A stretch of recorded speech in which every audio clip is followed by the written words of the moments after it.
Not much creates anxiety in an economist than the prospect of a deflationary economy, despite it being a necessary part of all economic development.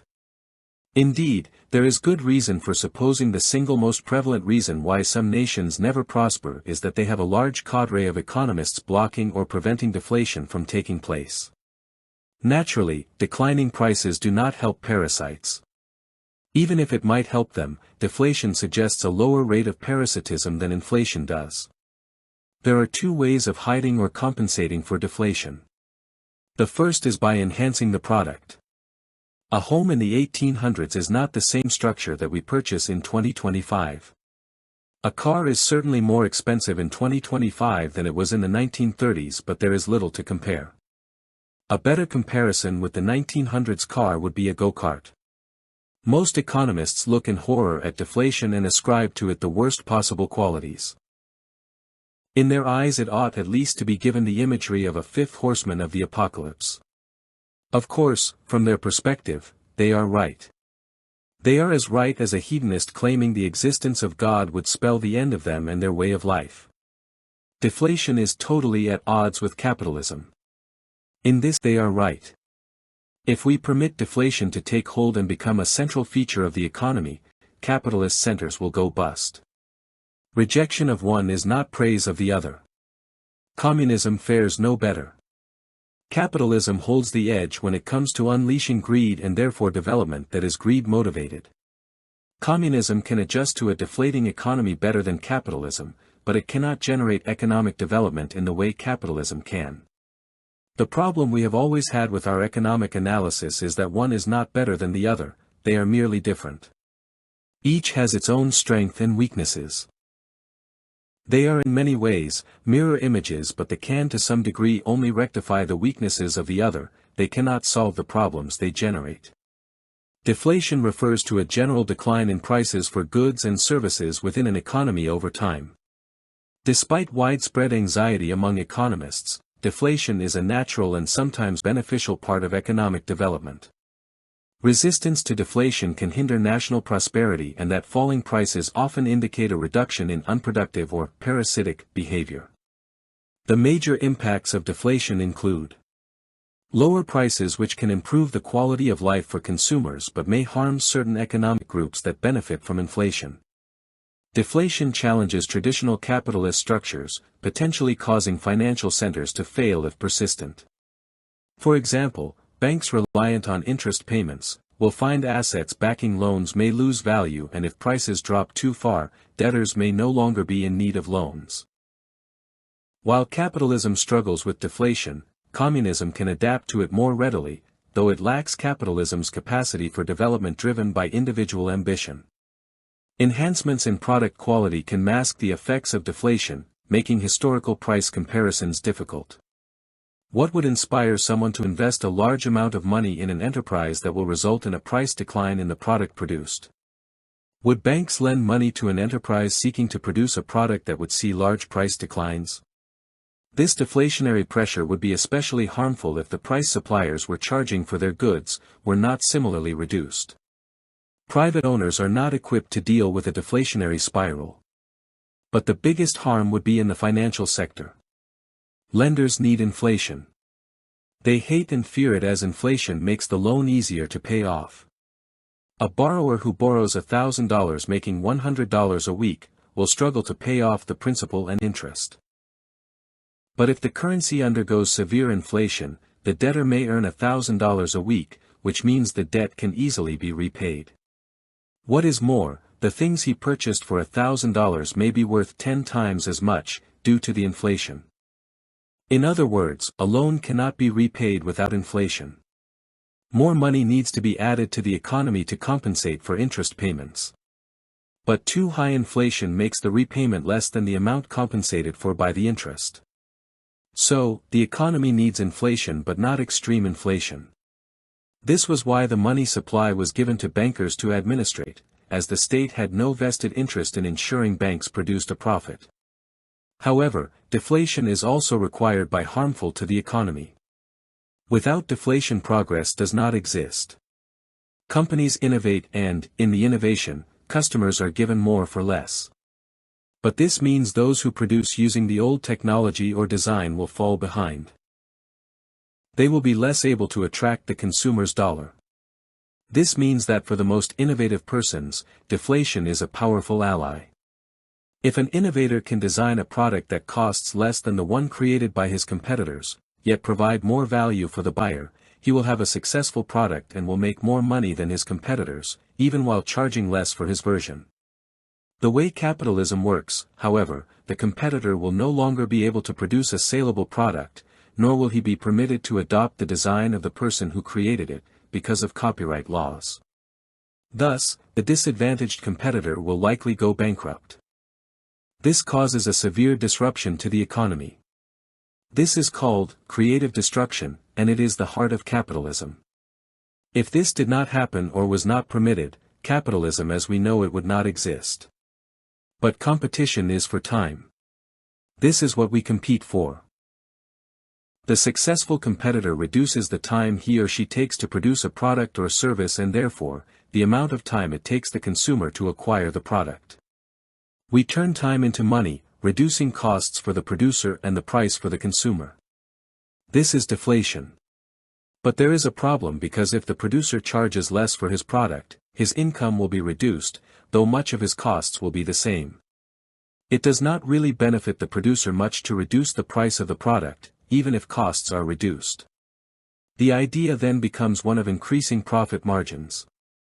But let's just assume more products were being produced for less.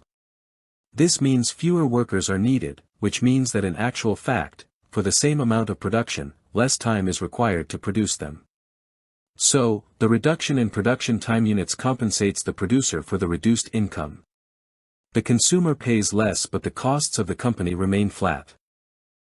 What ought to happen is that the workforce, assuming flat demand, needs to be reduced for this company and transferred to some other area of the economy.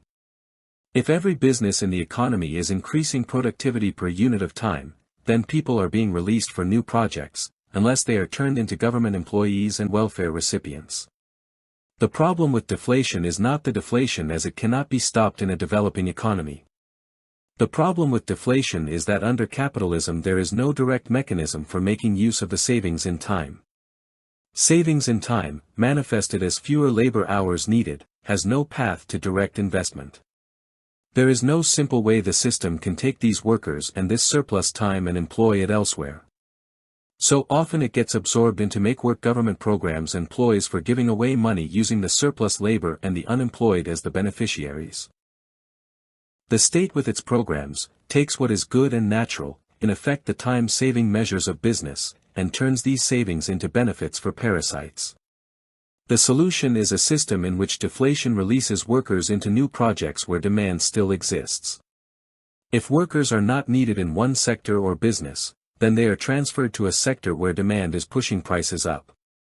The goal is to induce deflation everywhere by increasing productivity in established product lines and introducing new and improved types of goods and services as the time needed for this is made available. This requires a system that is tied to the market. Neither capitalism or communism is able to utilize labor in a way that is not parasitic and inherently unjust. To deflate prices, parasitism must be eliminated. This deflation must be tied to the community, not the individual or the state. Prices must decline for the community because it is the community that needs to adjust in a time-for-time manner. This process of eliminating parasitism while maintaining time for time keeps the economy stable. All that we need to do is to ensure everyone works and everyone gets paid in a process that values your time equally with my time. But this cannot be done under capitalism or communism. The economy needs to be designed on the basis of an a priorian matrix, which is a 12 by 12 organizational structure, 12 sectors wide and 12 levels deep or high. The 12 sectors are economic categories. These categories represent the 12 different occupation types. Everyone works for one of these sectors. Each sector represents a class of work. These sectors are administrated by councils, called the lower council. They are organized geographically into 12 different administrative categories. The lowest represents a work detail and the highest is a world-level body. There is also a higher council that represents the geographical administrative areas. These are arranged in 12 administrative levels from the lowest level, which is a small group of a few persons, to the global level. The small group are organized into churches. This is where the real political power of the a priorian matrix resides. The a priorian matrix operates according to the principle of subsidiarity. When a commercial establishment begins to overproduce and drive prices down, people are removed from this area and transferred to an occupation where demand is rising. It's what happened in a less organized way when agriculture began to mechanize. Food costs plummeted, relative to the time cost of producing it. People were transferred to the production of other goods and services. As the price of things deflated, more and more items were added to the mix. The reduced time needed to produce an item was also absorbed through a development of the item. Tractors, for example, were invented then perfected, becoming more powerful and more versatile. This same process of product development happened over many different products. Others were replaced entirely by new ways of doing things. Without this process, powered by deflation, we do not have progress. But when we have two or more production units that are developing a product line in competition with one another, deflation can be detrimental to them, as the competition drives down prices, and this can result in expenses no longer being covered. When this is happening in large segments of the economy, the state can become involved and try and hide the negative aspects of the process, making things worse.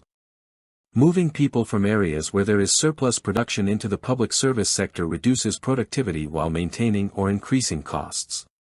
Deflation is reduced but at the cost of economic development. Governments protect private interests and their political power at the cost of the economy. The point is, parasites need inflation, or to phrase it better, if inflation is not possible, parasitism is not possible, because parasites cause inflation. Deflation is natural, it is the result of someone or a group, perfecting their mode of operation.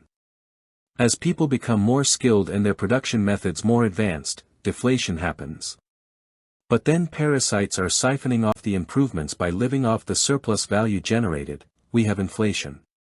In short, we can measure the ratio between parasitism and producers and see that as the productive side of the equation grows, parasites decline, but the system will still be prone to parasites, and the reverse could occur at any time. That is because the system remains parasitic or based on the flesh. In other words, those who live in this kind of system are not living in the church. The church does not have parasites. So, the parasitic system can be more or less parasitic, but it cannot be godly. The church or mutualist system is deflationary. It can be deflationary and stable because it is able to transfer labor freely between those sectors that are rapidly deflating and those that are stagnant or potentially inflating. This is natural because people getting better at what they do is deflationary and natural. What is not natural is having parasites benefit from the process rather than the economy.